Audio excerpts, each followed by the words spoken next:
European stock markets are trading lower this morning, with the UK's FTSE 100 index currently off around about 66 points. The DAX in Germany lower by around about 80 points, and the Euro Stoxx 50 index down around about 26 points at the moment. In the FX space, we have a somewhat firmer US dollar on general safe haven flow, heading back into the dollar, a weaker euro, and of course we have a stronger yen, and that's on the back of a falling Nikkei 225 index in Japan. Going into the core government bonds area, UK gilts and German bonds are tracking lower. However, they have paired some of their early morning losses to tick up a little bit, but low on the whole. And finally, in the commodities area, gold's currently down about $4, and oil prices are easing. Good morning, I'm Mishak Siddiqui.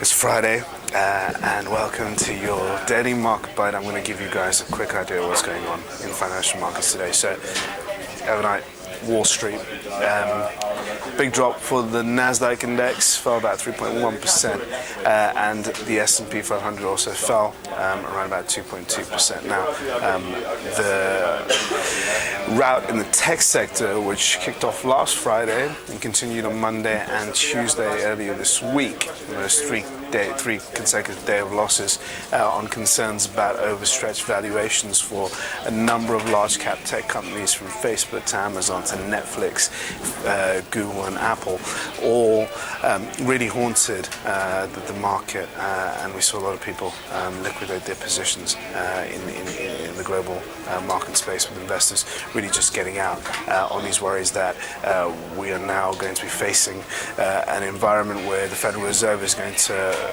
raise interest rates after scaling back stimulus measures, and that's not going to be particularly a great story for these growth-focused, high-momentum beta stocks.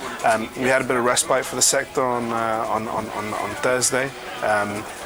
Wednesday. However, the sell-off in the US ensued, came back, returned on Thursday, and that's crept into the European session this morning, with tech stocks off. Happened in Asia overnight. Japan's Nikkei 225 index was the biggest faller, dropping to 6-month lows. Over in Asia, we also had numbers out from China when it comes to inflation falling lower, again reaffirming that we are dealing with this protracted period of stalling Chinese growth.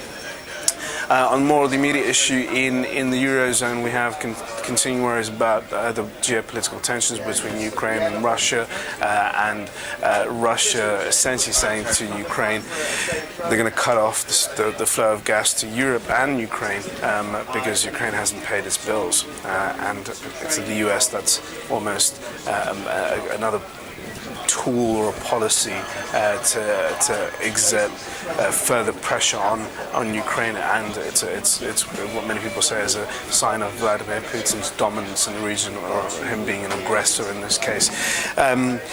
And when it comes to other stuff that we're looking out for, we've got JP Morgan's numbers and Wells Fargo out later on today. US earnings season is going to kick off in full swing later today, so big bank earnings are going to be very much in the spotlight. Going on to some of the other stuff that's shaking in Europe, we had Eurozone CPI, well, rather German CPI data coming out earlier this morning, and it showed a bit of a moderation, again reaffirming those deflationary pressures that we have in the Eurozone, which is going to put some more pressure on the ECB to act in some way. And finally, touching on a story out yesterday, which is still providing a bit of positivity in the market, Greece returned to the bond markets to tap international capital markets, and after it was bailed out in 2010. Surprisingly, saw a lot of demand for its first bond sale.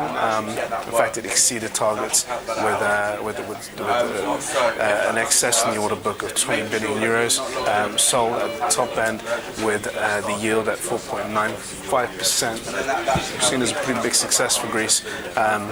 Then again, it is a country that still continues to suffer from a very high debt to GDP ratio, austerity measures that are crippling economic growth, and at the same time an unemployment rate at 27.5%. So those who have been buying Greek bonds are really just being a bit more opportunistic right now and taking advantage of the climate and the fact that the ECB and Germany in an indirect way have backed Greek bonds, and that gives reason, or a lot more reason for investors to pile in because they feel a bit more secure about the whole thing.